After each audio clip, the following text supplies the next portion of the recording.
Whether you're a suburban athlete or an Olympic champion, you've got to work hard to get results. We've put over 15 years' experience into developing Active Man, combining vitamins, minerals and proteins. Active Man helps provide you with the nutrients you need to optimize performance and assist recovery. Discover the Active Man range, now available. Active Man, power up. Welcome to this week's Power Progress podcast, and I've been super excited to have this guest speaker. We met at FMC. We'll go into a bit more detail in a bit, and that is Steve Sinton, which is basically the former professional Mr. Universe 2006. I'm delighted to have you, mate. How you doing? I'm good. Hi, folks. I'm really good. Looking forward to having a chat. Yeah, me too. Obviously, we chatted a lot on both events because I was actually competing last year. The transformation, I got first place. So we actually got chatting a lot about, obviously, our upbringing, our childhood. So I think a good place to start would be what really got you into doing fitness in the first place? Because I think your childhood was a big part of that, wasn't it? Oh, massive part. My childhood, it's a strange one, really, because, I mean, my earliest memories, actually, the very first song that I ever heard, and it's a vivid memory, sitting in my pram as I heard Cliff Richard singing, what was the song again? My memory, Congratulations.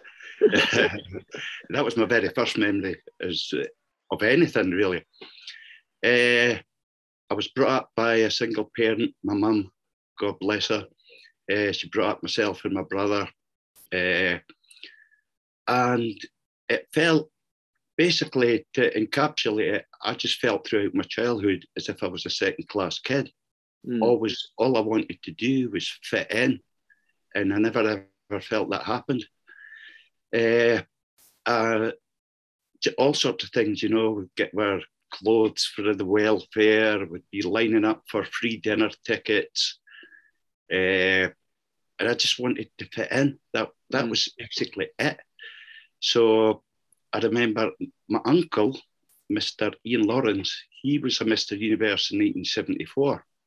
Wow. And I used to go along and sit in his flat, and I used to just sit and stare at his trophies.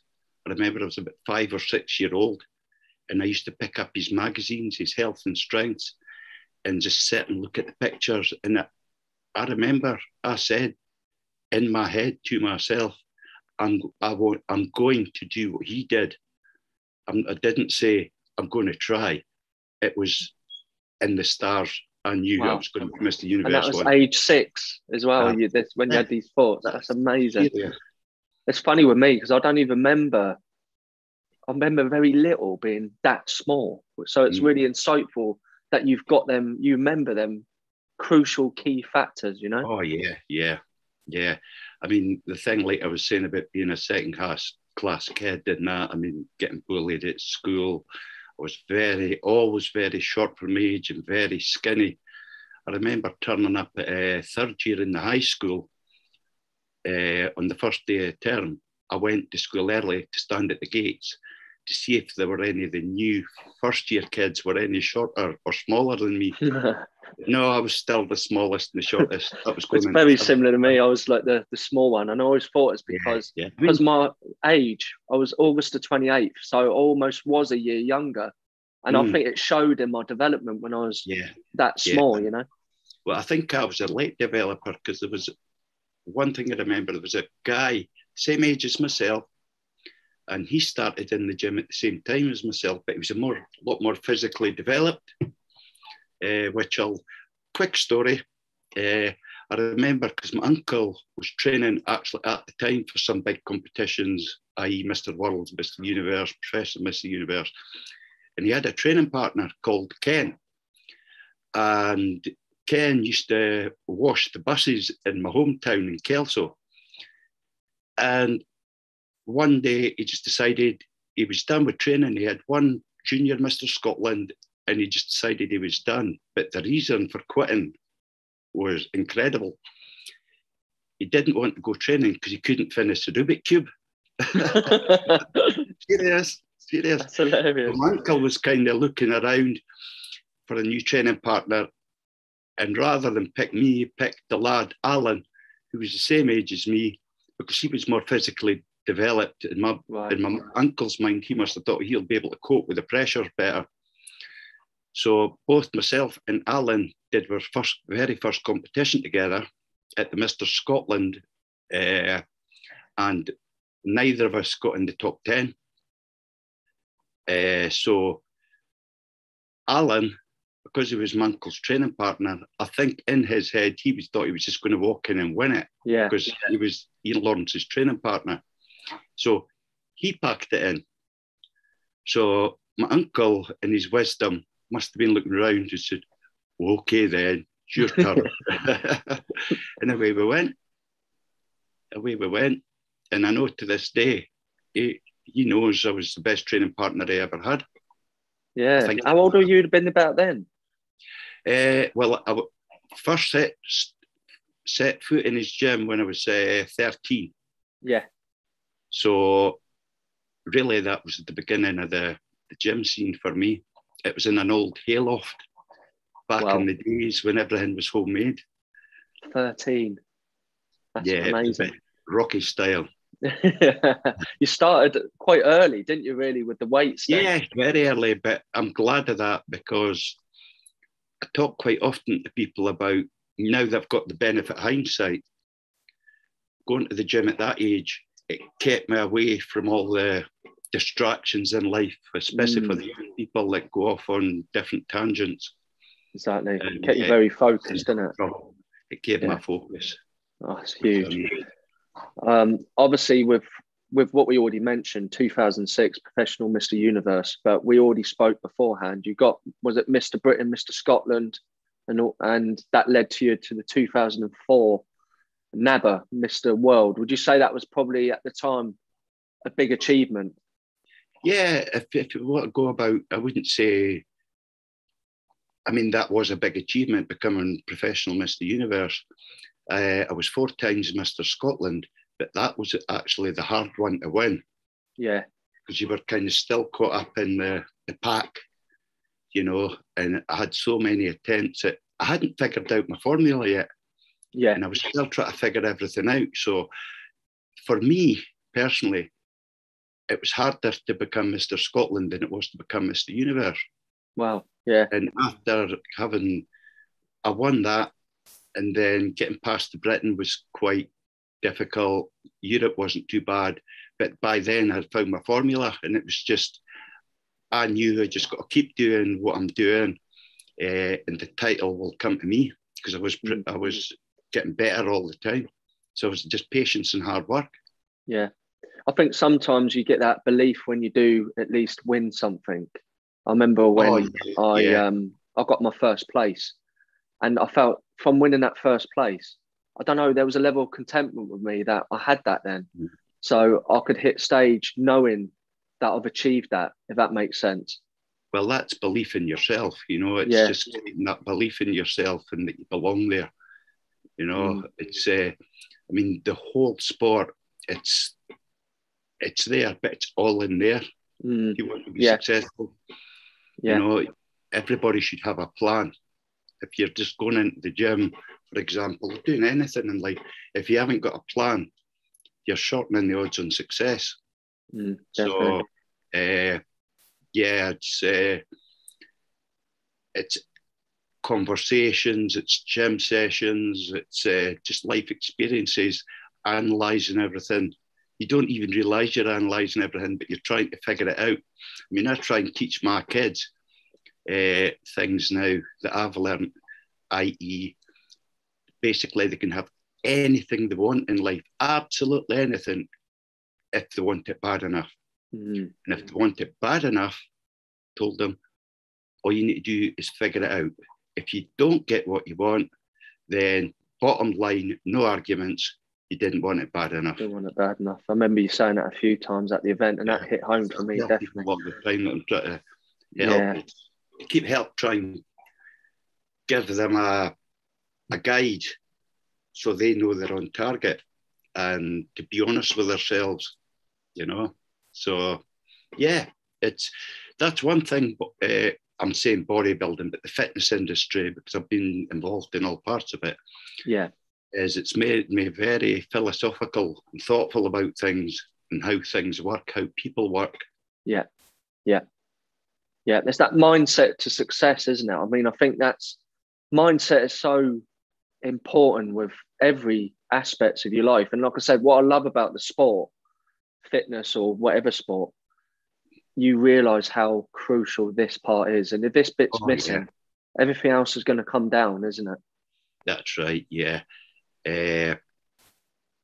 Everything's, I've kind of, my head goes off in tangents when I start talking about things. I keep thinking of different answers, but no, it's first you've got to believe in yourself, and that doesn't always come straight away.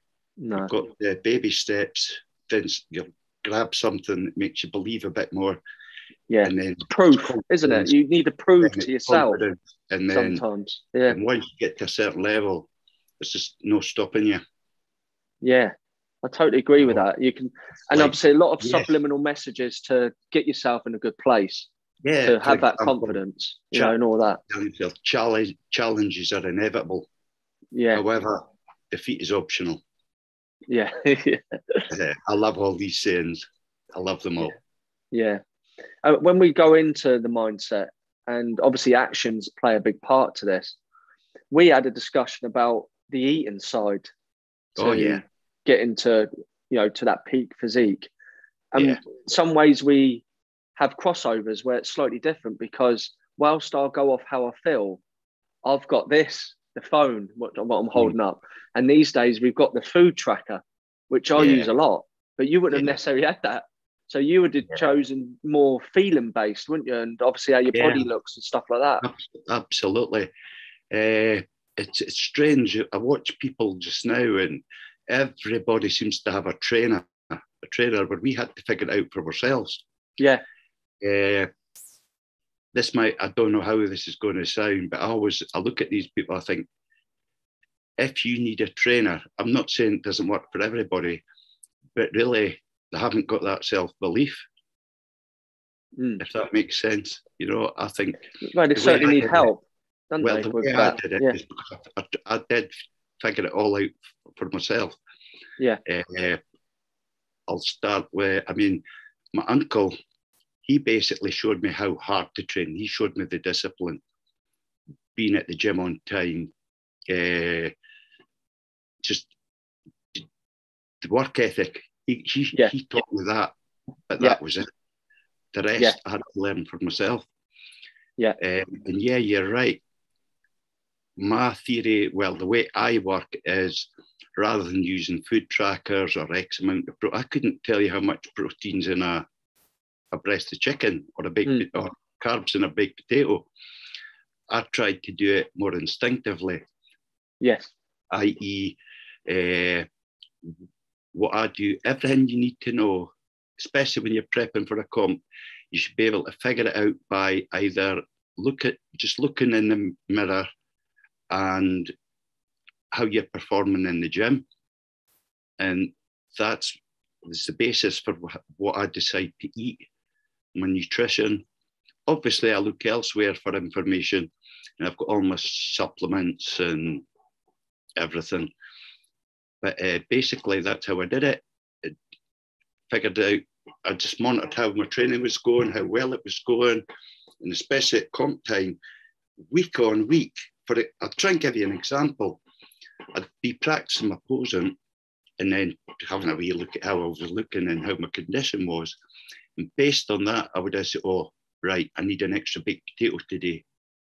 Or, you know, the classic one is, and I help people with this all the time, they're training for a comp, they're dieting for a comp, and they're giving it absolute hell in the gym.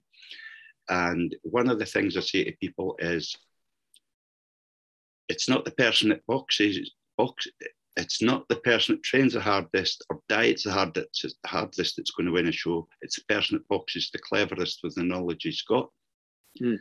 So that's me away off on a tangent again. We were talking about how I do it instinctively. Yeah. So I could have walked into the gym and looking flat.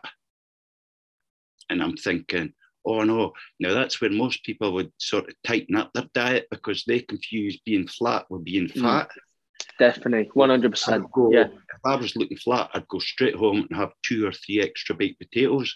Wake up the next morning, boom, I'm back. So, I mean, I kept my protein, I kept everything. I'm a great believer in simple. I mean, nowadays, everybody's trying to be too scientific and too technical. And personally, I think that's just people try to baffle people with science and make them impress people with their science and that. Whereas, I certainly think there's a big element of there's so much information to the point where it's confused people. Definitely. Yeah, 100%. And I don't think we necessarily need all that. Sometimes it goes back to the simple stuff. Simple stuff. And just monitor it yourself. And when you go simple, let's go everything. There's less chance of everything getting broken when it's simple. You know, it's definitely something I wouldn't change. Yeah. I'm going to just dig in a bit more with the intuitive eating. I'll call it intuitive eating, but I think you called it something else. But when it comes to, I know you're saying about making sure protein's high and carbs high. Obviously, I'll do it by, I know obviously a chicken breast would be more, would it be more of a case that you'd class certain food groups? So you go, I feel like I need more protein today. Yeah. So I'm going to have a bit more beans, pulses, chicken. Right. Yeah. Or if I need more carbs, I go more towards the solid carbs. So it'd be like potato, rice. And would that be how your mind would work? Absolutely. I mean, I had the problem that I'm not a big eater. I've never been a big eater, small appetite. So I had the problem. My hardest part was trying to grow.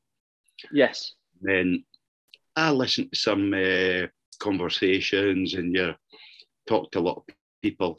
So the way I did it, which I don't always recommend, and it's not the done thing, but because I couldn't get enough calories on board because my metabolism is so fast, is I used weight gainer shakes. I used to have 10 a day. So you had like 1,500 calories 10 times a day plus the D meals. And that's the only way I could do it. Yeah, I mean, I bet as well, again, going back to the tracking, because I've also got a Fitbit. I'm terrible with tech. When we talk about, high metabolism, I didn't quite realise how many steps I do in a day, because I'm probably a bit like you. I'm quite like to keep myself busy, and do stuff all the time. I have to keep this functioned. Yeah, absolutely. And I can average like some days 15 to 20,000 steps. And in the course of a day, that's 4,000 calories I've burnt. That's right. So I'll be on a calorie deficit without even knowing it. I'll just already think, I've got high metabolism, That was the thing, I mean, it was the calories you burn, your output. I mean, I was doing a very manual job early days. I was a plumber, and we were on sort of big earning sites in Edinburgh, and we had to work our socks off. So you were always just trying to keep that. You had to keep them very high, the calories, because we were in the gym at 5 o'clock in the morning, do a session in the morning, jump in the van, drive to Edinburgh. We were there. We get back home at 6, 7 o'clock at night, and then still have to go back to the gym after a crazy hard day at work. Wow. And then still had to perform in the gym. So calories just couldn't get enough in. And I realised that since I've been tracking over these years, but I'm sure really, that would, in a way, it could have been quite obvious if I did look and think, well, I am on my feet a lot. So I could see I'll be burning a lot. When it comes to the workouts around that time, would you be training, would you do weight workouts daily? Would that be how it would go? Oh, yeah, we're talking, I mean, it was when I started training, it was the very late 70s. And in the early 80s, it was just the way things were done back then. It was training 6 days a week, twice a day. And I've seen me in the gym back then. Bearing in mind, I'd only be about 16, 17. I was in the gym sometimes 3 times a day. But I fell into that trap thinking more is better. Yeah. Less is more. Oh, I mean, we were Yeah, in the gym exactly. for a good 40 minutes in the morning, possibly in for an hour and a half in the evening. And essentially what I was doing, looking back on it, I was as hard as nails, but I was like that. Yeah. You would have been burning some energy. Not grow, Yeah. which all makes sense now. Yeah. Would you have done any cardio in the gym, or would it have been purely just lifting weights? Back then, I don't know if the bike had been invented yet. No, yeah. Yeah, we did some crazy stuff, you know. There was like a huge 2-mile long hill outside the town. We used to jump on our bikes and absolutely sprint up that hill. It was more fun coming back down it on the way home. Yeah, so the cardio point of view would have been done more outdoors as opposed to in the gym itself. Yeah. We used to go to the local park and do sprints, just simple stuff. But again, with the knowledge I've got now, that was a complete waste of my time back then. Yeah.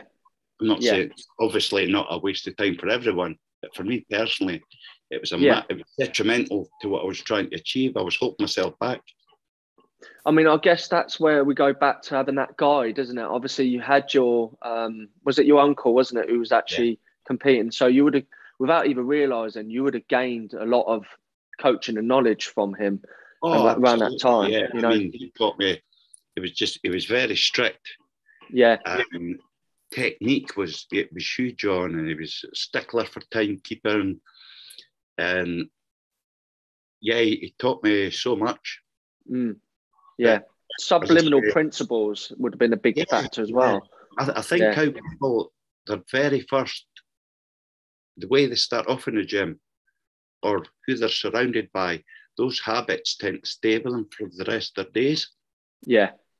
Whereas I had to break a lot of habits to allow me to achieve what I wanted to achieve. Yeah. Sometimes you've got to go into gyms and wear blinkers. Yeah. Because you see so much stuff that's going on that you don't agree with or is wrong. And as much as you try to help people and guide them, some people are grateful and some people think they know better. So some people just got to fail to learn, haven't they? I think that's the way it works, unfortunately. I was one of these people. I would fail many times before the penny dropped. Got it. Yeah. And that's where someone so experienced can sometimes get a little bit frustrated, because you've got the know-how and you kind of can help someone, but you can sense that person doesn't want your help. And they, unfortunately, you can see and go, you know what, this person needs to learn for himself, you know? Yeah. I mean, it's some people that are looking at it as a sport, it's just not going to happen. But some people, I mean, I recommend the sport to anyone. Yeah. If you're want to find yourself, find out more about yourself, this is a sport for you. Yeah, that's 100%. And I think you can take so much out of different elements of it, you know, whether it's training at the gym or whether it's managing your time or whether, you know, there are moments where you're feeling emotional and you'd normally go towards food. How do you overcome that? And obviously being on stage itself, you know, that part of being competing, there's so many elements to the sport, which is why I love it so much, you know? Oh, yeah. For me, it's the best sport there ever was. You know, it's one of the hardest sports as well. We're living it 24/7, especially prior to a comp. You know, your mind's on your next session, your next supplement. It's just so much focus. Yeah. But again, you've got to be able to switch off as well, because it's the pressure you put yourself under when you're training for a competition. You don't really need that pressure. You know, what anybody else is going to be in the competition. How good am I? I think when you stress, the chemicals in the brain just shut down and everything stops. That's where you've got more chance of being flat, isn't it, as well? Chemicals flow and things start to happen. Yeah. Yeah, you really have got to try to take yourself out. Yeah, I just wish sometimes when I think back, if I could have applied the rules that I applied to bodybuilding to other aspects of my life, I would have been, honestly, I'd have been a multi-millionaire. I certainly would be in this country. Yeah, I mean, it's sometimes it would be really good if you could, what I call, disassociate yourself and take you out of your body and look and just see it on another person's point of view and how you could do better. I mean, we can, that's being a human being, isn't it? We can always reflect and do better, I guess. Well, that's it. You just got to keep an open mind to everything. Yeah. Well, it's been great to have you. Before, if anyone's listening and maybe someone isn't in doing some sort of fitness show or bodybuilding, is there any sort of final message you want to give them to maybe give them that nudge if they're actually thinking about doing something like this? Well, I could sit here all day and give out advice. For me, I think the biggest bit of advice is, especially for the young guys or young ladies getting into the sport, I would say it's a part of your life and you should get into this. Yeah, you've got to have that dream, Mr. Universe, Mr. Olympia, Miss Universe, or whatever, but don't let it take over your life. You want to do it to enhance your life. Otherwise, it gets complicated with relationships and all sorts of stuff. I have regrets. Sometimes I wish I'd done things differently, and hindsight's a great thing. I would love to help people to stop making these mistakes that I made. But like you said, some people have to make mistakes to learn. So, yeah. But like I say, I knew I was going to be Mr. Universe when I was 6 years old. And I always had my in that. But what you need to do, it's the stepping stones to get there, and the patience, the discipline, the hard work. They say knowledge is power. Yeah, you've got to learn about nutrition and that, but it doesn't have to be as difficult as everybody makes it out to be. No, definitely not. Simple as like baked potatoes, carbs, chicken, protein, and keep the fat. Whatever. Yeah. It's not rocket science. As I said, if you want it bad enough, it's there for the taking. All you've got to do is figure it out. If you don't get it, what you wanted, then you didn't want it bad enough. There you go. Really good way of finish. Thanks so much. I'm really looking forward to catch up with you in September because we'll go for the judge at FMC. I can't wait. A quick word on the FMC. Absolutely fantastic federation. It's what the sport needed. A place for people to come. Everybody's welcome, made to feel welcome, meeting like-minded people, finding their feet. And I'm sure it's going to be a federation that's going to generate for the future some superstars. Yeah, it's a great start for people. My hat's off to Steve Burnett, the gentleman that came up with the whole concept. I love his ideas. And as it grows, people will see it for what it is, just a fantastic federation. Definitely. Yeah, well, it's been great to have you, and I'll see you in September, mate. Catch up soon. And I look forward to talking to you again. Take care. Bye. Bye.